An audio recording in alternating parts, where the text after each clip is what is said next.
Madame Blavatsky by Henry Ridgely Evans. Published 1904. The grand discovery of the 19th century is the absolute unity and immutability of nature's laws.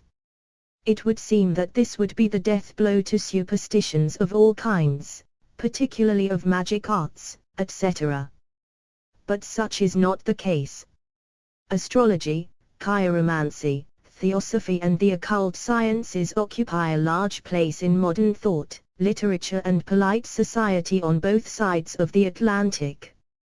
The tendency to cultivate the esoteric manifests itself in the study of the Kabbalah, the investigation of the mysteries of Buddhism, Confucianism and other Oriental philosophies, in researches into the phenomena of spiritualism, so-called, and in the foundation of societies to study psychic force and the tenets of the followers of Madame Blavatsky, crystal gazing, reading in magic mirrors, slattertig, planchette, the quasi-scientific study of apparitions, of table turning, of rappings by unseen powers, of telepathy, of the subliminal self, etc. Look, for example, at the advertising columns of the New York Herald, and read the long list of clairvoyants, magic healers, magnetizers, palmists, astrologers, and spirit mediums. The remarkable revival of occult arts in this age of ours is a source of wonder to scientific men. The reason is not difficult to divine. It is a reaction against the rampant materialism of the times. Extremes meet. The pendulum swings as far forward as backward. Science declares the age of miracles and magic is past. In one sense this is true. But says Thomas Carlyle, this world, after all our science and sciences, is still a miracle, wonderful, inscrutable, magical and more, to whosoever will think of it. That great mystery of time, were there no other, the illimitable, silent, never-resting thing called time, rolling, rushing on swift, silent, like an all-embracing ocean tide, on which we and all the universe swim like exhalations, like apparitions which are, and then are not. This is forever very literally a miracle, a thing to strike us dumb. The materialism of the age seeks to crush out the strivings of the soul after the divine life, to deny God and immortality. The psychic in man is but an epiphenomenon, the result of the fortuitous collocation of atoms, dissipated at death. The cosmos is directed by a blind, insensate force. A moment's halt, a momentary taste of being from the well amid the waste, and lo, the phantom caravan has reached the nothing it set out from. Oh, make haste. Crushed by such negations, tender souls take refuge either in the dogmatisms of historical religious creeds, in liberal Christianity as exemplified by Unitarianism, or else in the various forms of mysticism in vogue today, Spiritism, Christian Science, Theosophy, etc., etc. There are also many students of philosophy, not attached to any particular religious faith, or school of occultism, who take a spiritualistic conception of the cosmos and man. Many noted men have been numbered among this latter body of idealistic thinkers. They argue as follows with great cogency: it is not conceivable that, if only matter existed, it could, by any effort of its inherent forces, produce reason, intelligence, thought, or even that limited reason which we call instinct. Nothing can by exercise or operation of the forces which belong to it create qualities of a higher nature than itself possesses. The effect cannot be of a higher nature than the cause, or derive from it qualities higher than any which it possesses, or radically different from them. Only intelligence, or something higher than intelligence, could produce the human intellect or the animal instinct. To that intelligence must be ascribed everything that displays design in the universe.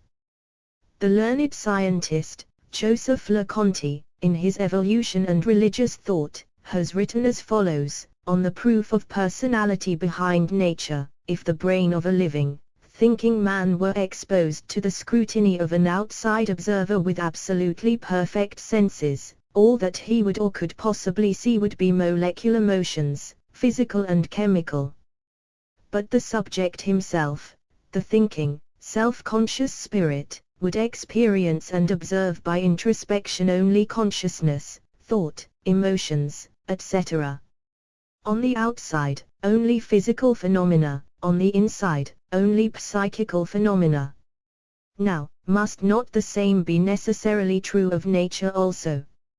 Viewed from the outside of the scientific observer, nothing is seen, nothing can be seen, there is nothing else to be seen, but motions, material phenomena, but behind these, on the other side, on the inside, must not there be in this case also psychical phenomena, consciousness, thought, will, in a word, personality?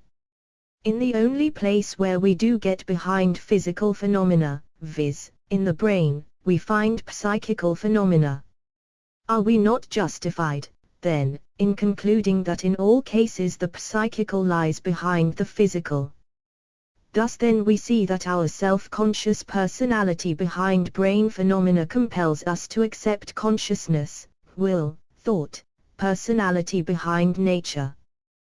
The starlit sky above, the law within, these are of truth the witnesses sublime, to which man's heart has hearkened in all time, as to deep voice heard mid the battles dear beneath the stars, in presence of the soul far from the whirl, the noise, the strife, the glare of the vain world, come visions of the whole, which his eternal hands make and upbear. We read the writing of the mystic scroll, and know that life means hope, and not despair. God geometrizes, says the profound Plato. The heavens are crystallized mathematics. Where there is mathematics there is evidence of design, of mind. Writes the great French astronomer, Camille Flammarion, the existence of God is incontestable, for without it, it would be impossible to explain the existence of intelligence in the creation of mathematics, which man has not invented but discovered, of intellectual and moral truth. God, then, is a pure spirit, or rather the pure spirit, self-conscious and conscious of each infinitesimal part of the entire universe, personal but without form, infinite and eternal. Granting the existence of an eternal and infinite spirit, the intellectual organizer of the mathematical laws which the physical forces obey, and conceiving ourselves as individualized points of life in that greater life, for in God we live, move, and have our being, spiritual thinkers declare that we bear within us the undying spark of divinity and immortality. Says Leconte, without immortality there would be no conceivable meaning in human life, nor, indeed, in the complex structure and elaborate evolution of the cosmos itself. Every evolution must, by definition, have an end. Every cycle of material changes must finally close. Now suppose the human race, or, indeed, the cosmos itself, to have run its course, as it inevitably must finally. When all is done and the cycle closed, what then?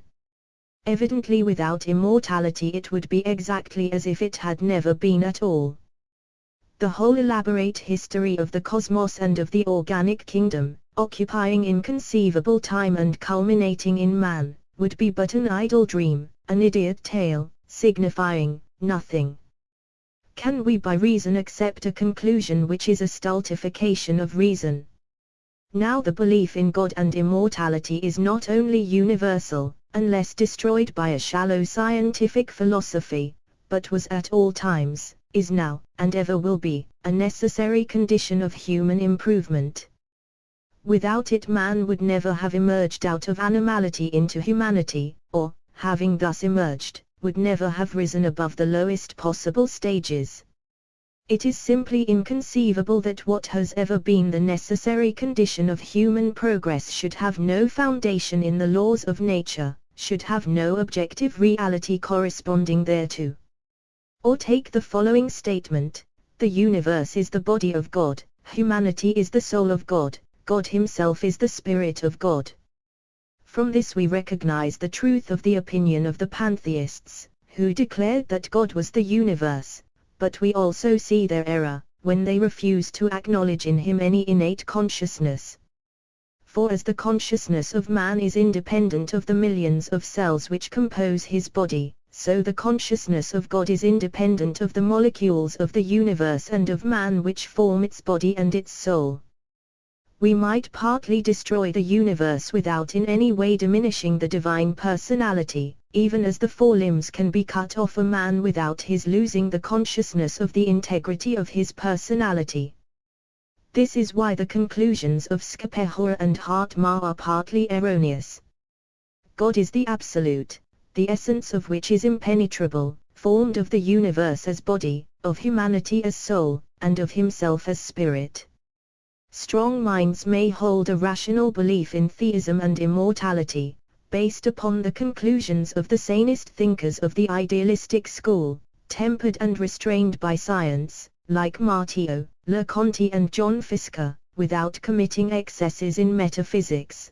But weak minds with a mystical trend are prone to fall victims to the psychical epidemics of the age, and to follow blindly such leaders as Mary Baker Eddy, Dowie, Blavatsky, and the like. Of all the occult movements which have affected modern thought, Theosophy is the most interesting to the student. Theosophy is on a higher metaphysical plane than spiritualism, and has drawn upon the Orient for its inspiration. We look to the East for light, but when it comes to mental illumination, we find, alas, much that is dark. Yes, from out of the mysterious East have proceeded most of the superstitions that have hypnotized the minds of the Western thinkers. It is the land of wonders and paradoxes.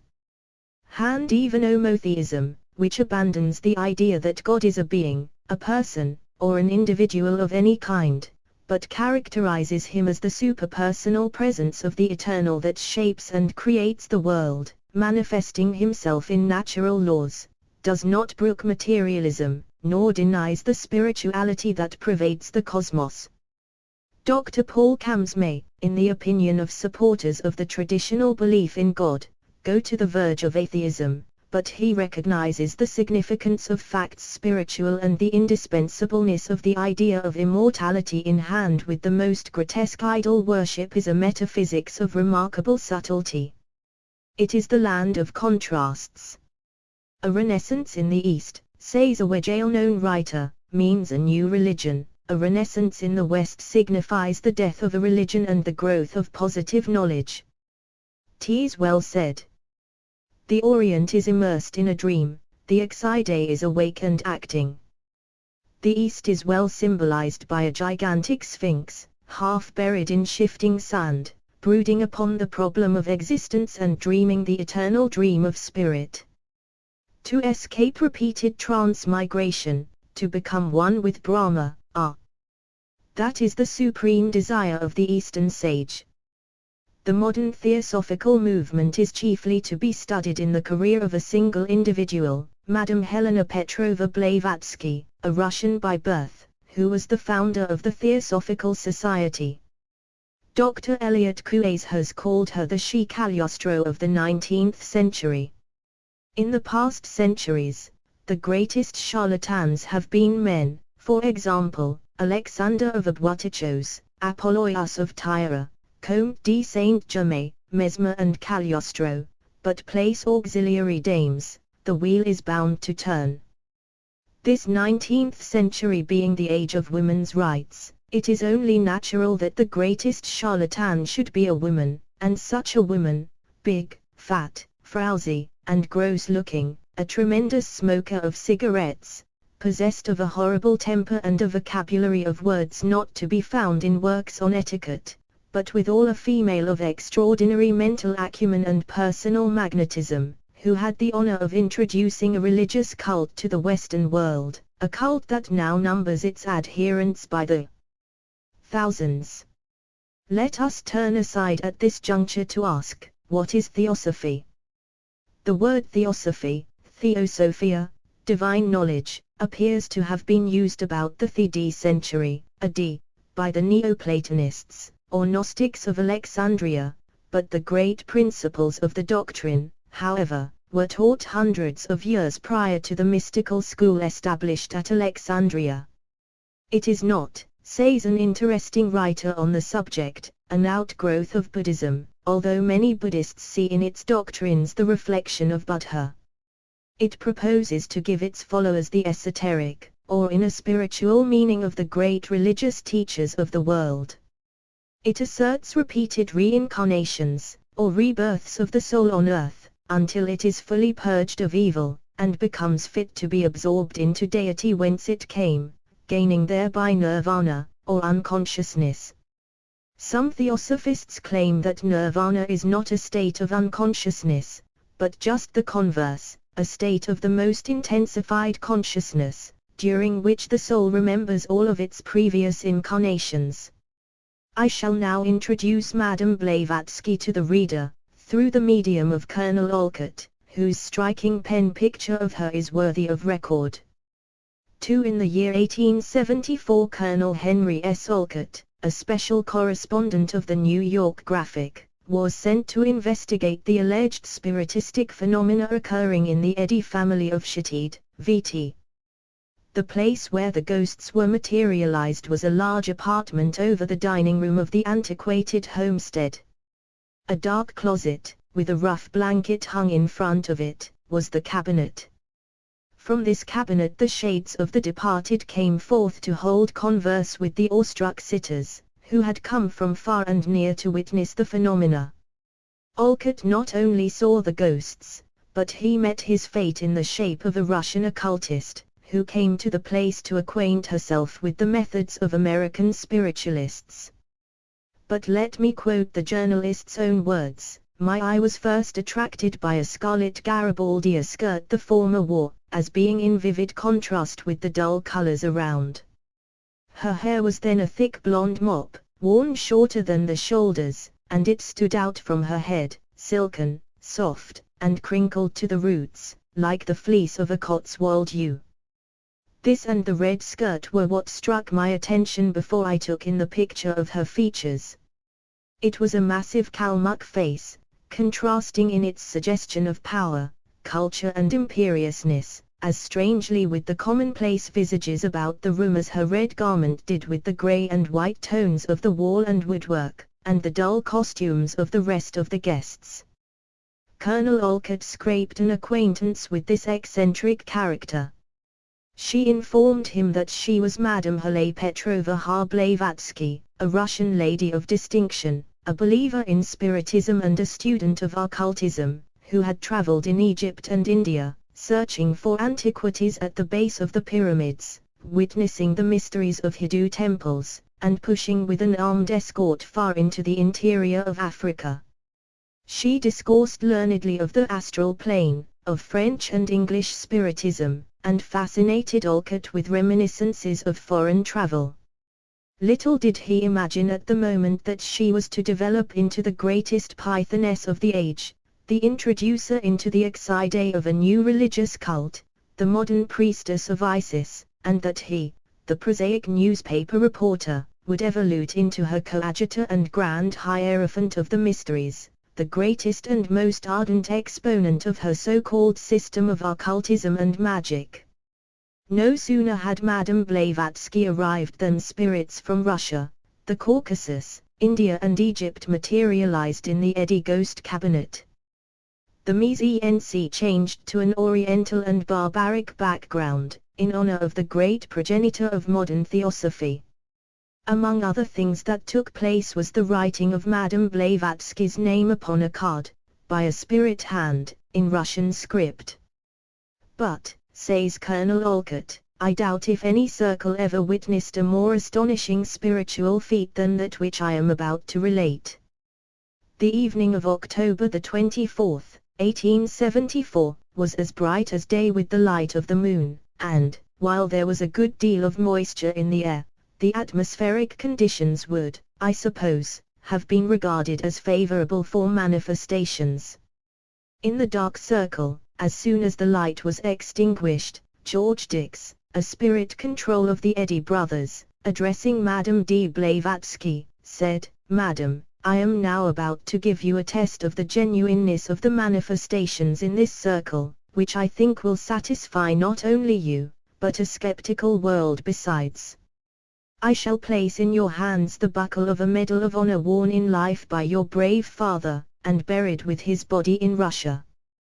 This has been brought to you by your uncle, whom you have seen materialized this evening. Presently I heard the lady utter an exclamation, and, a light being struck, we all saw Madame D.B. holding in her hand a silver buckle of a most curious shape, which she regarded with speechless wonder.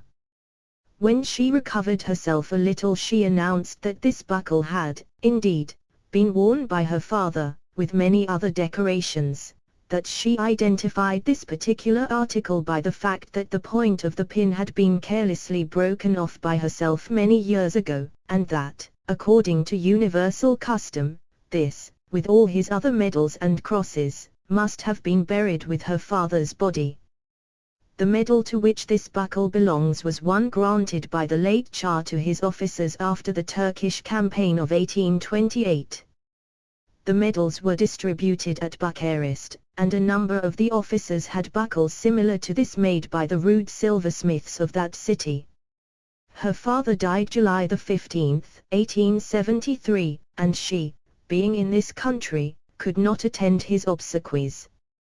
As to the authenticity of this present, so mysteriously received, she possessed ample proof, in a photographic copy of her father's oil portrait, in which this very buckle appears, attached to its own ribbon and medal. Was there ever a manifestation more wonderful than this? A token dug by unknown means from her father's grave and laid in his daughter's hand, 5,000 miles away, across an ocean. A jewel from the breast of a warrior sleeping his last sleep in Russian ground, sparkling in the candlelight in a gloomy apartment of a Vermont farmhouse. People from the Other World, Hartford, Co., 1875, pages 355-359, and now for a brief sketch of the High Priestess of Isis. Madame Blavatsky was born in Yekaterinslav, Russia, in 1831. She was the daughter of Colonel Peter Ha, of the Russian Army, and granddaughter of General Alexis Ha von Ralister Ha, a noble family of Mecklenburg, settled in Russia. Her mother was Helene Faddeeff, daughter of Andrew Faddeeff and the Princess Dolgoruki. At the age of 17 she married Iseferi Blavatsky, a councillor of state, whom she was pleased to call the Plumed Raven.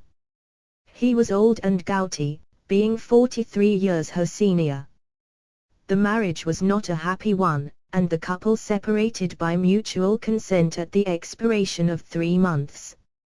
Blavatsky then commenced her extraordinary career as a thaumaturgist.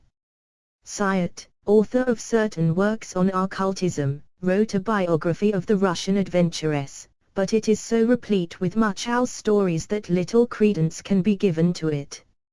In India she was accused of being a spy in the pay of the Russian government, and regarded with suspicion by the English authorities. In the year 1870 she visited Egypt in company with a certain Countess K, always consorting with mediums, magnetizers and clairvoyants. At Cairo she endeavored to form a spiritistic society, but without much success. Her biographer relates that she spent one night in the king's sepulchre in the bowels of the Great Pyramid of Gizeh, reposing in the very sarcophagus that once held the mummy of Pharaoh. In one of her books she claims that it is absurd to imagine, as do modern archaeologists, that the ageless coffer in the Great Pyramid was ever a receptacle for a mummy. Rather was it the place for lustration, or baptism, of the neophyte in the ancient Egyptian mysteries. It is said that the police of Cairo asked her to move on, and that she departed in hot haste from Egypt.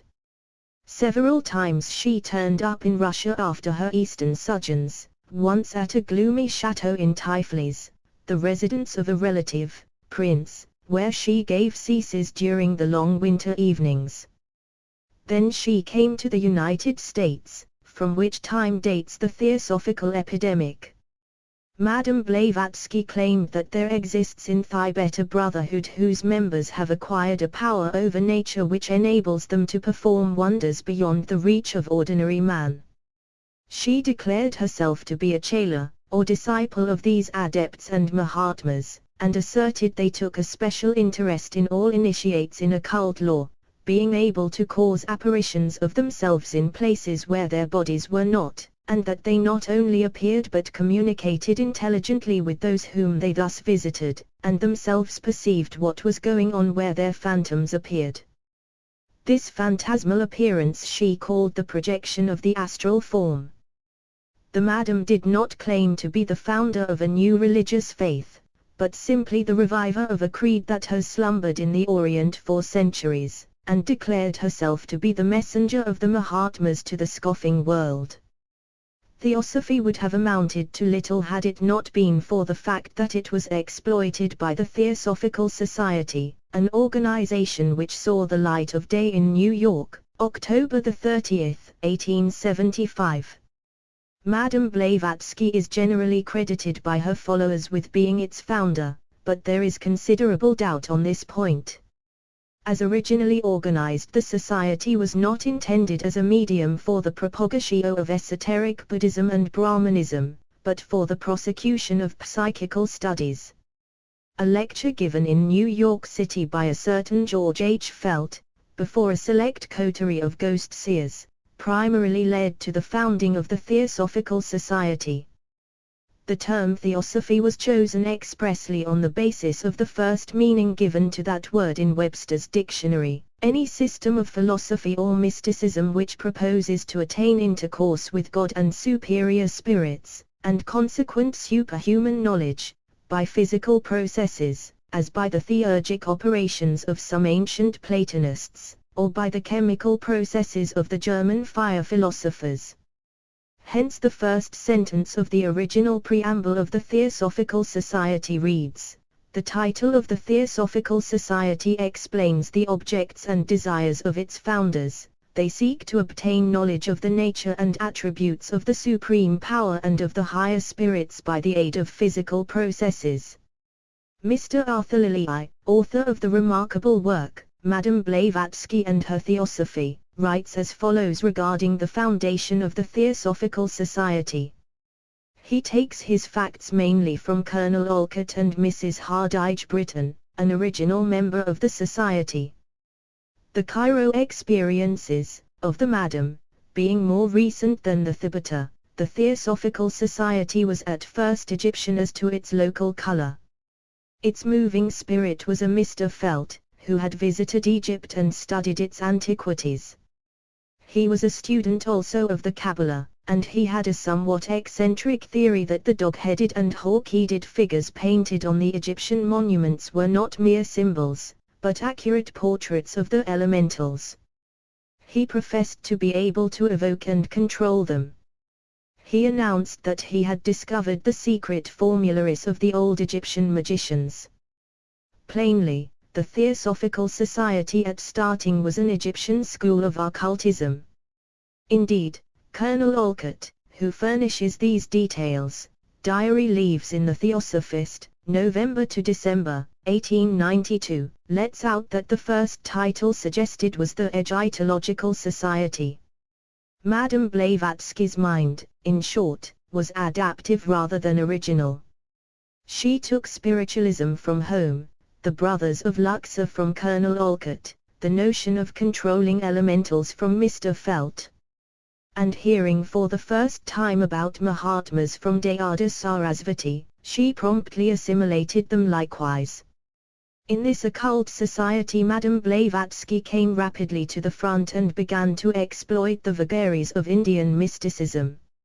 Strange reports were set afloat concerning the mysterious appearance of a Hindu adept in his astral body at the society headquarters on 47th Street.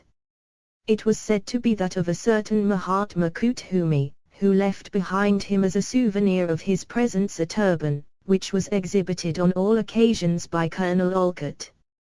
After seeing the society well established in America, the modern priestess of Isis went to India, accompanied by Colonel Olcott.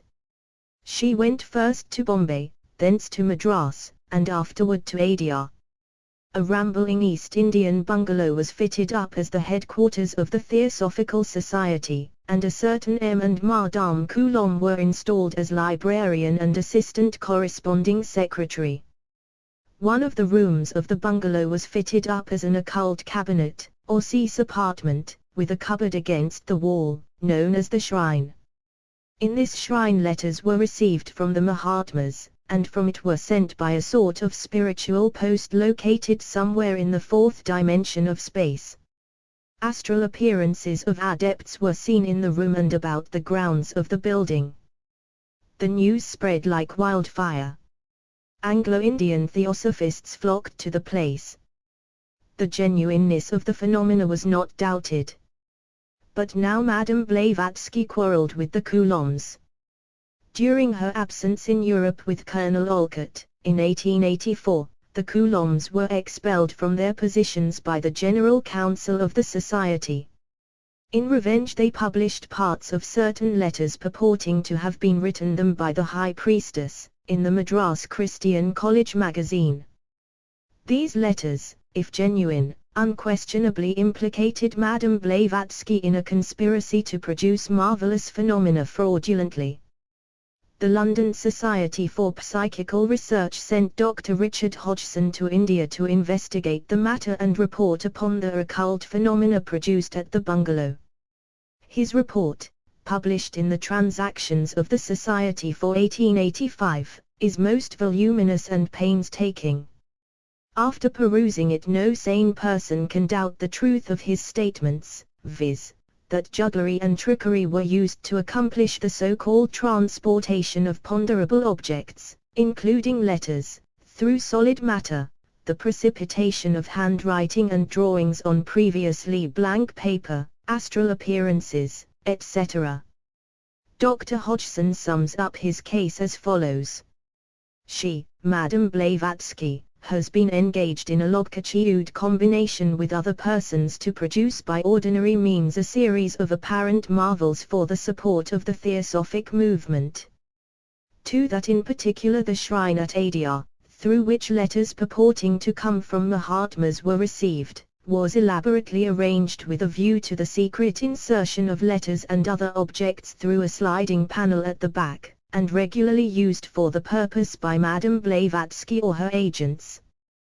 3. That there is consequently a very strong general presumption that all the marvelous narratives put forward in evidence of the existence of Mahatmas are to be explained as due either, a.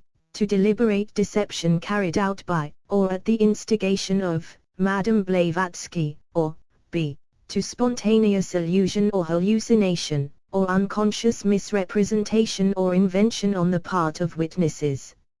Sliding panels, secret doors and disguises constituted the deus ex machina of the Theosophic mysteries. Sitting in a London drawing room, usually her own, Madame would frequently exhibit her favourite tricks of the precipitated writing and the Indian mail. Someone would express a desire to have certain questions expounded by a Mahatma. Behold, the Sibyl would cry, the masters have come to your aid. Suddenly a mysterious envelope, covered with strange characters, would flutter apparently from the ceiling, or else be found in some out-of-the-way spot. On tearing open this envelope a letter from an Eastern adept would be found, answering the queries. A confederate, of course, was employed to materialize the missive. Thanks to her really remarkable conversational powers, Madame Blavatsky was able to adroitly lead people into asking questions that would tally with the Mahatma message.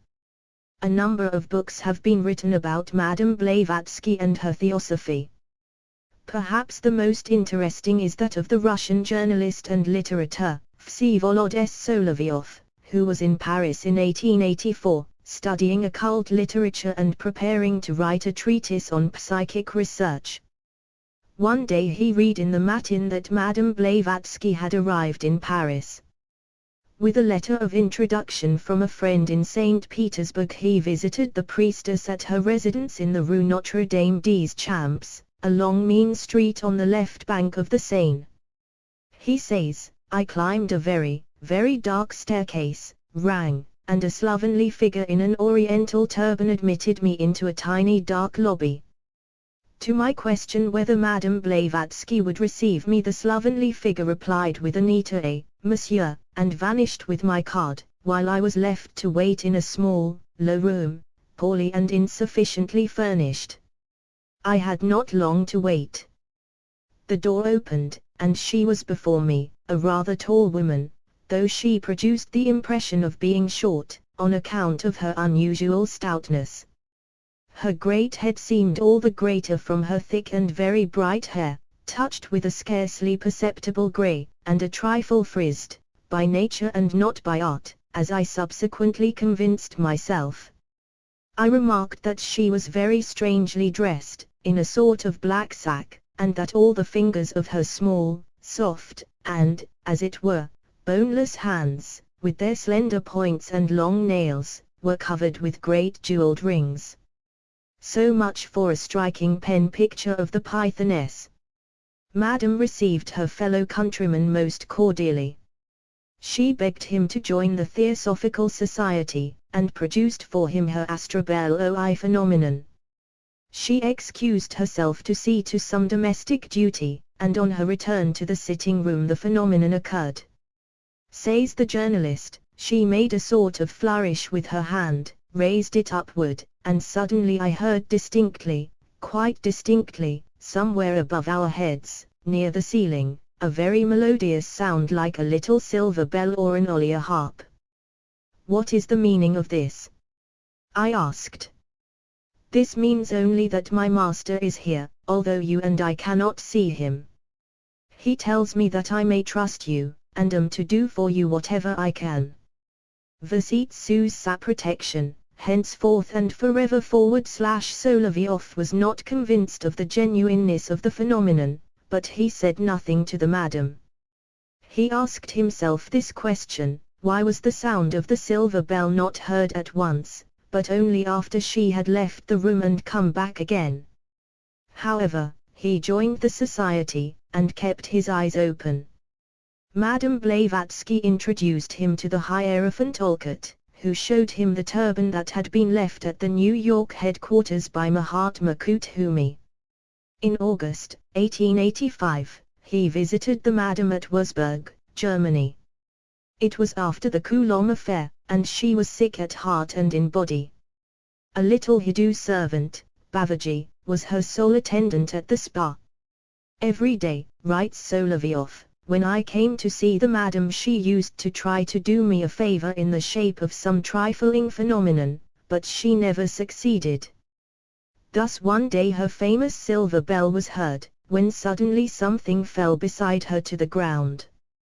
I hurried to pick it up and found in my hands a pretty little piece of silver, delicately worked and strangely shaped. Helena Petrovna changed countenance and snatched the object from me. I coughed significantly, smiled, and turned the conversation to indifferent matters. At another time he was talking with her about the Theosophist, and she mentioned the name of SQUIRREL, a Hindu, who had attained the highest degree of knowledge. She requested the journalist to open a drawer in her writing desk and take from it a photograph of the adept.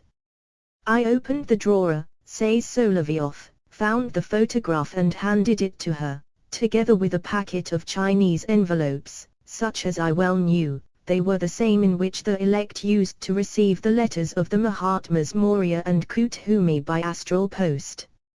Look at that, Helena Petrovna. I should advise you to hide this packet of the master's envelopes farther off. You are so terribly absent-minded and careless. Terrible was the rage of the high priestess of Isis at thus being detected. Her face grew as black as midnight. She tried in vain to speak, but could only writhe helpless in her great armchair. Soloviev declares he then adroitly drew a confession from her. She said, "What is one to do when in order to rule men it is necessary to deceive them?"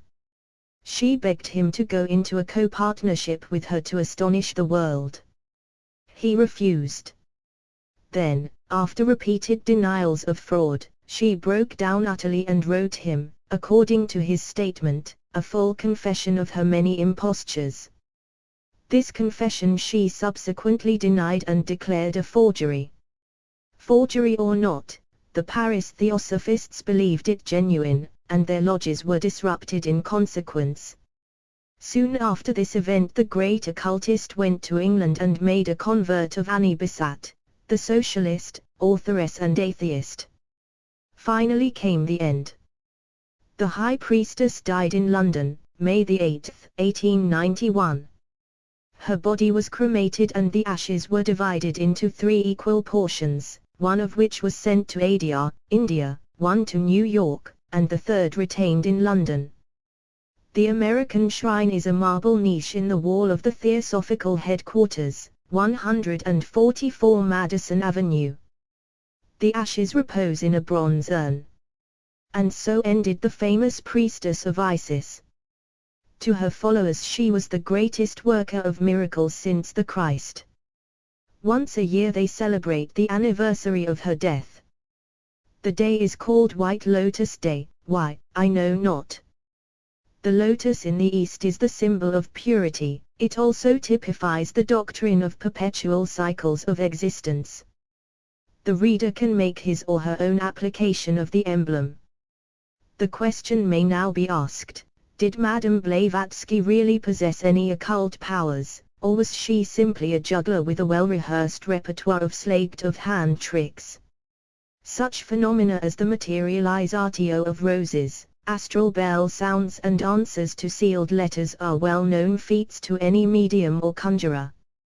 They are not dependent upon the exercise of psychic powers, but are affected by legerdemain. However, after all is said, I am of the opinion that she possessed one faculty bordering on the marvelous, namely, the power of hypothesing, but like all hypotheses she had to have a good subject. There are many people that are not hypothesable, consequently she, like other alleged psychics, had to resort to trickery on many occasions to accomplish her ends. I quote the following by Howard Carrington, published in Mahatma not long ago. It may not be strictly scientific, but it is very interesting indeed. 2 of the principal phenomena that occurred, and of which Mr. Syatt, a writer on Madame Blavatsky, makes the most, are the brooch incident and the pillow incident. Of these we will consider the pillow incident only, as being the more perfect of the 2. The following is a brief summary of the pillow incident. A party, including Madame, had gone to lunch, and were on the top of a hill, when Madame suddenly asked in what place Mr. Syatt would like the article to appear, which he was expecting. It was very clearly stated that this expected article, a brooch, was not mentioned by Mr. Syatt before and the subject had not been led up to in any way. This is the crucial point of the whole test. Mr. Syatt thought a moment and then said, "Inside that cushion." He had no sooner uttered the word than his wife cried out, "Oh, no, let it be inside mine." This was agreed on. The cushion was now covered with a rug for about a minute. When it was opened, inside that was a second cushion. In the very center of this latter was found the brooch and a note from Kuthumi, the more important and communicative of the 2 Mahatmas. But the brooch and the cushion had been in the Syatt family for a number of years, so that the test appeared to be absolutely conclusive. The principal point in this test is that the expected article was not mentioned before in any way. Apparently, then, the answer to the question was entirely haphazard, and had never crossed Mr. Syatt's mind before that instant. If that was the case, the pillow incident was certainly remarkable, but the writer holds that such was not the case. It must be acknowledged by all, that if Madame could have by any means foretold the place that was to be chosen as the recipient of the article, it would have been an easy matter to have placed it in there beforehand and triumphantly produced it at the critical moment. The only thing that would require careful manipulation would be the forcing of that particular place on the victim.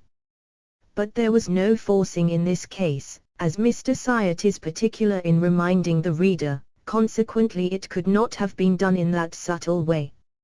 Madam pursued a much bolder plan, and, in the writer's opinion, caused the choices to fall upon the prepared places by means of employing post-hypnotic suggestions. Hypnotism is, undoubtedly, a true science, though there are so many humbugs playing under its role. That it was known in India many hundreds of years ago, there cannot be the least doubt. Moreover, it is much used by the yogis of the present day. What would be more natural, then, than to suppose that Madam should have learned the art in her sojourn in the East, and bringing it into the world, to which it was still somewhat new, in a little different form, she should have employed it, in many instances, to startling effect. As it does not necessarily follow that all magicians are acquainted with this subject, it may be said that post-hypnotic suggestion is a suggestion given to the sensitive, or person under the hypnotic influence, but which is not carried out until after he is again restored to perfect consciousness. Such suggestions seem to rise spontaneously from the mind of the subject, and not as if they had been previously suggested by the operator. It seems to be merely the accidental thought of such a person. Now in the greatest of all tests, viz., the pillow incident, Madam could easily have placed the brooch in the cushion beforehand, then quietly hypothesized Mr. Syatt and his wife the evening before, and suggested that they should choose the cushion on being asked where they would like the brooch to reappear. When asked, the choice naturally fell on the prepared cushion.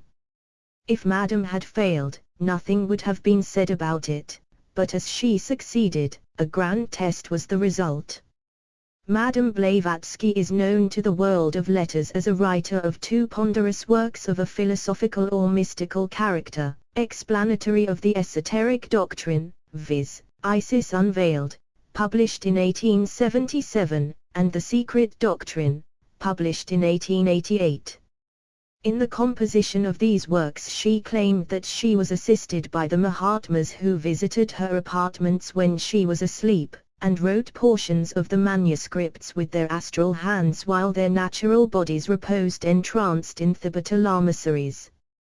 These fictions were fostered by prominent members of the Theosophical Society, and believed by many credulous persons. Madam Blavatsky had a very imperfect knowledge of Oriental languages, and this fact may account for the ludicrous mistakes in which the volumes abound, despite the aid of the ghostly Mahatmas, who ought to have known better. Mr. William Emmett Coleman of San Francisco has made an exhaustive analysis of the Madam's writings, and declares that Isis and the Secret Doctrine are full of plagiarisms. In Isis he discovered some 2,000 passages copied from other books without proper credit. Mr. Lilly, who had lived much in India and is an accomplished Orientalist, further questions the stories of Madam Blavatsky's Theosophical training and the Hindu education, from internal evidence, her ignorance of Sanskrit as exposed by Max Muller, of the meanings of words commonly understood, the use of words professedly native but really inventions of her own, and the arch-Zoroastrianisms displayed in her descriptions. In Isis Unveiled, Volume 2, p. 609, is this statement: "We met a great many nuns traveling from Elasa to Cardiff. They take refuge in caves or viharas prepared by their co-religionists at calculated distances." What would be thought of a modern traveller who announced that along the roads of Sussex he had met numbers of the veilers or prophetesses of woad, and that at the stone circles, where they stopped for the night, mead and the flesh of the boar cerema were doled out to them? Buddhist viharas and Buddhist nuns have disappeared from Hidusta quite as long as the priests of woad from England. Besides, as Mr. Spence Hardy tells us, there are no female recluses in Ceylon. Eastern Monarchism, p. 61. He also shows the discrepancies between historical facts and Madame Blavatsky's autobiography, the gap in the story of her existence between October, 1848, when she fled from her husband, and May, 1857, a period when she was supposed to be in Tibet, though during the same period she was known to be in Paris and also in New Orleans. Says the journalist, William T. Stead, she was a woman who allowed herself to become the sport of circumstance, who organized her life by opportunism and ignored principle. The beautiful truths of Buddhism, which have deservedly exercised great influence on human thought, were but very superficially understood by Madame Blavatsky, who utilized them as she utilized magic or spiritualism when it served her turn, for her own ends. Says Arthur Lilly, Madame Blavatsky's theosophy had one consistent principle, opportunism. Her esoteric Buddhism was designed to win over the rich Hindus, and to do this she was obliged to dethrone Brahma, Vishnu and Rama, and to put in their places the Mahatmas, the Dhyakahas. These Dhyakahas made the cosmos, as Mr. Syed tells us. But as they are still alive in Tibet they confront us with a difficulty. Without a world there could be no Dhyakahas, and without Dhyakahas there could be no world. Then Madame Blavatsky had to get rid of the Indian ghost worship. Her mind, as I have often stated, lacks originality. But a book by an eccentric Frenchman gave her a hint. This was the Haute Magie of Eliphas Levi. We here see how many million miles away the Buddhism of Madame Blavatsky was from that of Buddha. Supposing that there are Mahatmas and that the Russian lady's miracles were genuine, does that take us very far? Madame Blavatsky, a pauper, desired to use her magic to gain the lakhs of rupees of Mr. Sasu and HOCKER. Buddha, having a crown and countless gold pieces, desired to become a pauper. Madame Blavatsky had an ambition to astound the vulgar with duplicated diamond rings and astral post offices. Buddha contemned diamonds and false applause. Madame Blavatsky worked entirely on the plane of matter, and sought to demolish Brahma and his legions. Buddha worked entirely on the plane of spirit, and sought the immortal world of Brahma, and the soul growth. Had Madame Blavatsky contented herself with exploiting Vedantaism and the so-called esoteric Buddhism, all would have been well, and her following would have grown like the proverbial rolling snowball, but, alas, the madam was not content to pose as a philosopher of the occult and a missionary of Oriental doctrines, but essayed to bolster up her cause with pretended miracles and absurd stories of Mahatmas. She was bound, like many mystical thinkers, to produce her apocalypse for the edification and the stultification of her disciples. Her miracles were not above the average of ordinary conjuring and hypnotic feats, and the Mahatma stories were as wildly improbable as those invented by the mythical Baron Munchausen. We are living in an age of science where the searchlight of critical investigation is focused upon everything purporting to deal with the unknown. The age of miracles is past. The reign of law is upon us. Madame Blavatsky failed to take cognizance of this important factor when she propagated her theosophical cult. Her Mahatma revelations, especially those of Kuthumi and Maurya, were too absurd to be believed. The theosophical card castle, which she had erected with such patience and care, fell to the ground. Hundreds of intelligent theosophists left the society, among them Dr. Eliot Keynes, the eminent ornithologist. It is only fair to say as regards the societies existing today that no more miracles are worked to convince the skeptics. The order is largely given up to the earnest study of Vedantaism, Buddhism and Neoplatonism, and much honest and earnest work is being accomplished, especially so is this in the city of Washington, where the prime movers of theosophy are composed of ladies and gentlemen of intelligence. The charlatan side of Madame Blavatsky's character has been forgotten or covered with the mantle of charity. Her name is now revered as that of the founder of the Theosophical movement and the author of many curious works on the occult. After the death of Madame Blavatsky there arose two claimants for the mantle of the great high priestess, viz., William Q. Judge of America and Annie Besant of England. A bitter warfare was waged, whereupon the American branch of the General Society seceded, and organized itself into the American Theosophical Society. Judge was made life president, holding the post until his death, in New York City, March 21, 1896. Mrs. Besant had to content herself with the English and Indian branches of the society. The present head of the American Theosophists is Catherine Alice Tingley, who claims to have been a bosom friend of Helena Petrova Blavatsky, 1200 years BC, when both were incarnated in Egypt.